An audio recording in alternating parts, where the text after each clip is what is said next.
Power star Pawan Kalyan act చేస్తున్న movie Ustaad Bhagat Singh release కు ready అవుతోంది. అయితే ఇంతలోనే పవన్ చేయబోయే నెక్స్ట్ మూవీపై ఓ ఇంట్రెస్టింగ్ న్యూస్ ఫిల్మ్ సర్కిల్స్ లో చక్కర్లు కొడుతోంది. త్వరలోనే ఈ మూవీని లాంచ్ చేసి షూటింగ్ కూడా స్టార్ట్ చేస్తారనే ప్రచారం జరుగుతోంది. రామ్ తాల్లూరి నిర్మాతగా వక్కంతం వంశీ కథతో సురేందర్ రెడ్డి దర్శకత్వంలో పవన్ కళ్యాణ్ సినిమా చేస్తున్నాడు. ఈ సినిమాపై లేటెస్ట్ గా టాలీవుడ్ లో ఓ టాక్ వినిపిస్తోంది. సురేందర్ రెడ్డి డైరెక్షన్ లో పవన్ చేయబోయే ఈ సినిమా రెగ్యులర్ షూటింగ్ మార్చి నుంచి స్టార్ట్ కాబోతోందట. సినిమాను చాలా త్వరగా ఫినిష్ చేసేలా ప్లాన్ కూడా చేస్తున్నారు మేకర్స్. కాగా ఈ మూవీలో యాక్షన్ బ్యాక్ డ్రాప్ ఎక్కువగా ఉంటుందని అంటున్నారు. సినిమా టైటిల్ కూడా కేవలం 2 అక్షరాలు మాత్రమే ఉంటుందనే టాక్ నడుస్తోంది. పవన్ రీసెంట్ మూవీ ఓజీకి 2 అక్షరాలే.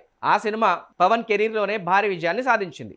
అదే సెంటిమెంట్ ని నెక్స్ట్ ప్రాజెక్ట్ కూడా ఫాలో అవుతున్నట్టు తెలుస్తోంది. ఈసారి కూడా ఇదే సెంటిమెంట్ తో మాస్ రేంజ్ లో ఆడియన్స్ ని ఆకట్టుకునేలా మూవీ టైటిల్ ను ఫిక్స్ చేస్తున్నారట సురేందర్ రెడ్డి. ఇక మార్చిలో సెట్స్ మీదకి వెళ్లి ఈ ఇయర్ ఎండింగ్ లో రిలీజ్ చేసే ఆలోచనలో కూడా ఉన్నారట. పవన్ కూడా ఈ సినిమాకి డేట్స్ ఇచ్చేందుకు రెడీ అయినట్టు తెలుస్తోంది. త్వరలోనే ఈ సినిమాకు సంబంధించిన టైటిల్ ని మేకర్స్ అఫీషియల్ గా అనౌన్స్ చేసే ఛాన్స్ ఉంది.